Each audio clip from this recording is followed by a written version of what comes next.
back-to-back customization episodes, and we're doing something kind of similar but kind of different at the same time. We got another Soul Swap hybrid on our hands though.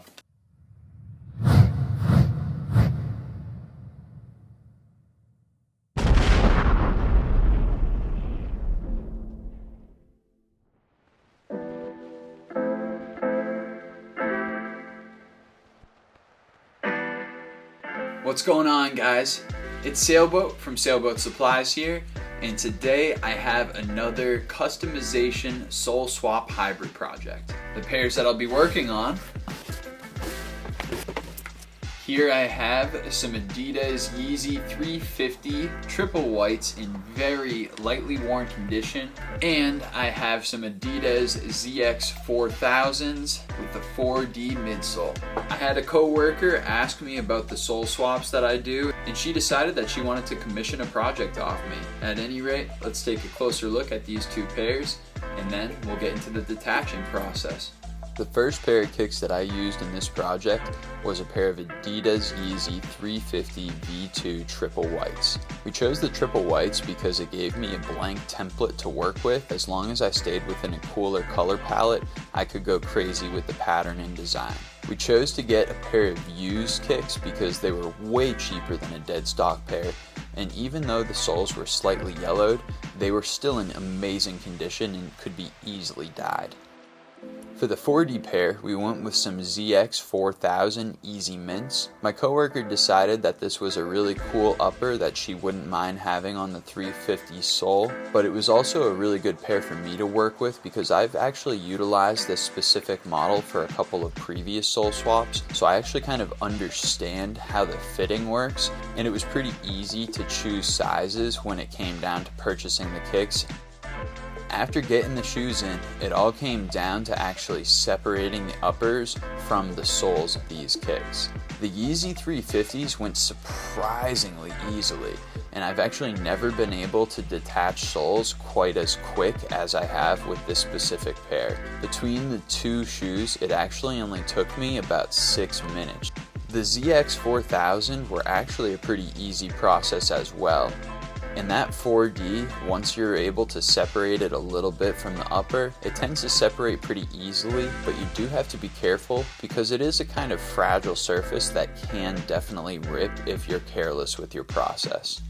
After getting everything detached, it was just about getting everything prepped up. To do this, I utilized acetone and cotton balls to try and get rid of all of the excess glue from the midsoles and the uppers. In parts where there was a little bit more stubborn glue, I would utilize my heat gun to apply a little bit of heat to loosen up the glue a little bit, and then apply a little bit of acetone afterwards to completely remove the glue. This process takes me an extremely long time, and I even use my Dremel tool in some of the spots that could be considered more delicate. All in all, I was able to get all the glue off and prep the surfaces. Checking in after a lot of work has been done. At this point in time, I have not only separated the soles from the uppers, but I've also cleaned off all of the excess glue and junk, and it's time to actually get into the fun part of this project, which is the customization. As you guys know, I'll be doing a sole swap. The 350 uppers are gonna get a 4D midsole, and the ZX 4000s, well, those are gonna get a 350 midsole outsole. First off, I'm gonna be dyeing the soles. After that, a custom upper dye job on these Yeezy 350s. So here's the deal.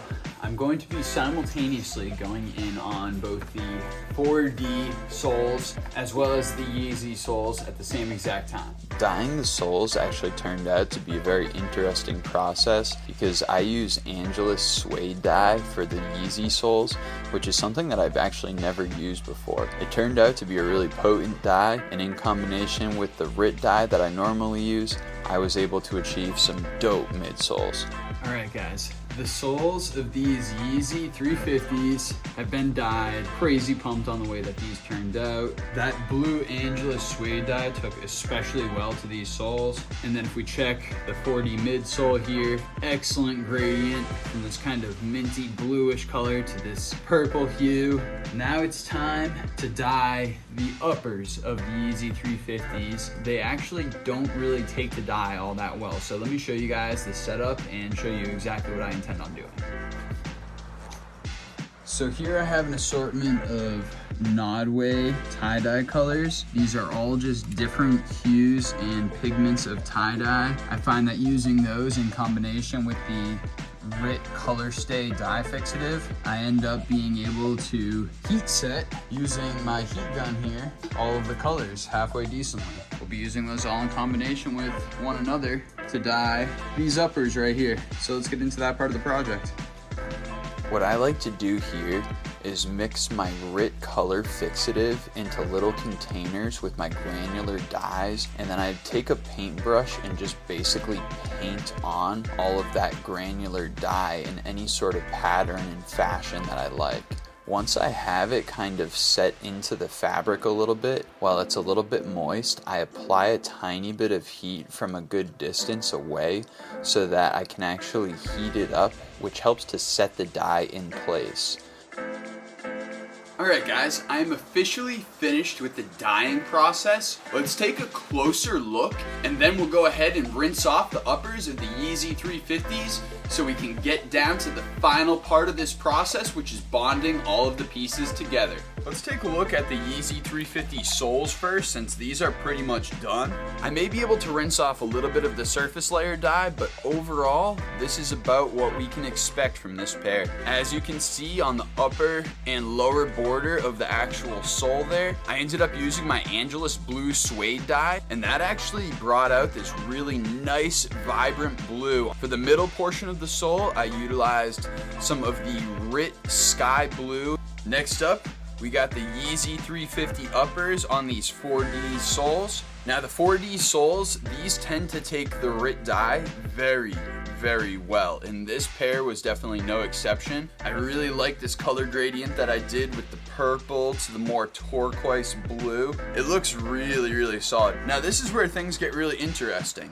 with the upper of the Yeezy 350 cream here. Obviously these colors are especially deep because there's still a lot of excess dye that needs to be rinsed out. That is going to be the next part of the process, and with that you're going to see that the colors revealed are quite a bit different than what they look like right now. Overall, once this thing gets rinsed out, I think that the look with the sole is going to be absolutely incredible, and I think that those colors are going to match up super nicely. Once everything is dried off, I rinse and wash out the excess dye from the uppers. For this process, I basically choose any basic sneaker cleaner, and as long as it's not a harsh chemical that's not going to harm the uppers, you could use it. I even actually throw the uppers into the washing machine afterwards on a mid-temperature just to help rinse out any sort of excess dye. Now that the excess dye has been rinsed out of these Yeezy 350 uppers, let's check in so you guys can see what the final uppers and laces look like for these. So taking a closer look at these uppers, you can see that a substantial amount of that excess dye was washed out, and now we have this kind of nice, cool pastel colorway that we're working with. However, I think overall that they came out pretty dope, and I think that with the way that they look on the sole, they came out super nicely. So all that we got to do is prep them up and get them ready to be attached now. The laces I thought were just going to be a continuous purple. Obviously that is not the case, and these things turned out to be like very much a tie-dye purple.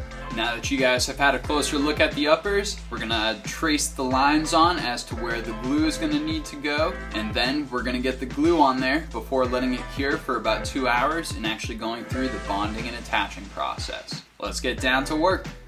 For this bonding process, I actually used a little bit of a different method when marking off the glue lines, and I actually utilized masking tape after lining up the midsoles on the uppers to see where the toes and the heels were going to best match up.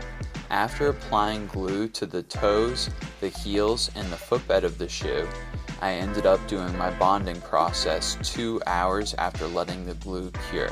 This part of the process turned out to be very interesting because I was only doing the toe and then the heel. After doing this, I was able to stretch out the upper and find out where I was going to need to apply additional glue to meet up with the lines from the midsole of the shoe. This process actually turned out really well for me, and it made it so that my glue lines were a lot cleaner on this sole swap hybrid. I utilized the same exact procedure for the second pair, however this was a much more challenging pair to actually bond, as the uppers and the midsoles didn't line up quite as well, just due to the nature of the actual style of the midsole for the 350s. Overall, I was able to get a pretty good bond and make it look really nice, but it was a really challenging process, and I ended up having to apply several different sections of glue just to get everything to match up appropriately.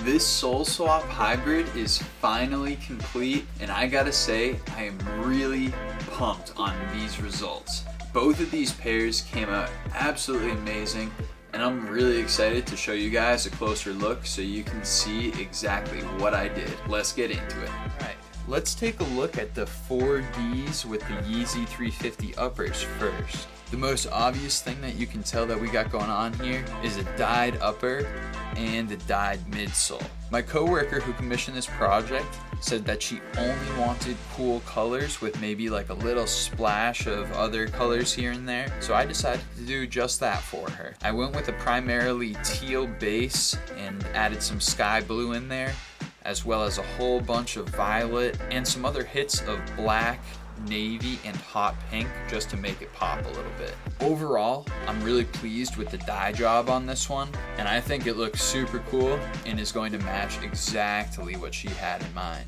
As far as the lacing, you can tell that I obviously went with the Cause lacing system. I think that just helps to bring out the dye job on the laces as well, and I really liked the way that it popped on this specific hybrid. One of the things that you'll notice if you look at this pair directly from the back is unfortunately the right shoe is a little tiny bit slanted, and you can see that with the seam of the uppers. Now this is definitely not something that's going to affect the wear of the shoe, it's not going to affect the comfort at all, but it definitely looks just a hair off. Obviously there are a couple places where I kind of overglued, but on a project like this I would much rather overglue than underglue and have these uppers become separated. What you will be able to tell is that the bond is strong all the way through, and that these things are 100% wearable. Overall, this was a really fun project. I enjoyed dyeing these shoes, and surprisingly enough, dyeing the uppers of Yeezy 350s is a bit challenging, as it's not a material that really absorbs and holds on to the dye that well. So I use a heat activated method with powder dye, and that seems to do the trick for me pretty well. Moving on to the next pair, the Yeezy 350 soles with the ZX 4000 uppers. Now this was a pair I wasn't sure how it was going to work out because the uppers on the ZX 4000s are substantially narrower, so you have to actually kind of lay down some of the extra material to get it to fit properly in the midsole of the Yeezy 350. On the back here, you'll see my alignment was a bit off on this right shoe. It was the first of the two that I did, and I recognized immediately the issues that I had when I was gluing it, so I fixed it on the left shoe. It's not going to affect the actual fit of the shoe. Gluing these shoes proved to be quite a bit more difficult, just because of the fact that there's a lot of places where you have to kind of take this material from the uppers and pull it and overlay it to get it to spread out properly, especially at the toe cap, which is a much more exaggerated width toe cap. I think I did pretty good on getting the alignment pretty even between the two shoes. Obviously, I dyed the midsoles and soles of these kicks, and you can tell that I did a little bit of a darker blue on both the top and the bottom, and I only did a lighter blue in the middle to kind of match with that Yeezy 380 aesthetic. Pretty dope pair.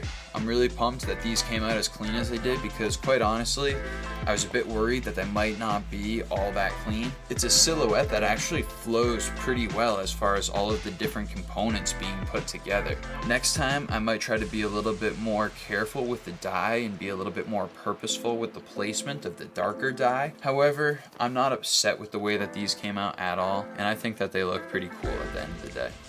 Well, I hope that you guys enjoyed that in-depth look into this Soul Swap hybrid. Honestly, I am insanely happy with the results, and I really think that these came out absolutely amazing. At any rate, I'm really curious to hear what you guys thought about this project. So please, make sure to let me know in those comments exactly what you thought about these pairs of kicks. Did you have a personal favorite? Did you like them? Or did you think they were kind of whack? And please let me know anything that you guys might be interested in seeing in the future.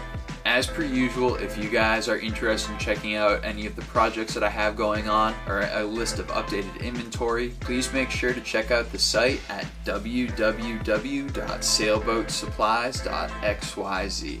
If you guys are interested in seeing day-to-day updates, make sure that you check out my social media at Sailboat Supplies. And of course, if you guys enjoyed the content of today's video, please make sure that you take the 10 extra seconds to click the like and subscribe buttons. Doing so really helps to show your support for the channel, and it goes a long way in helping to produce additional content that you guys might enjoy. As per usual, thank you to everybody that stuck around until the cold, bitter end of this video. And you already know, I'm Sailboat, and I'm out of here.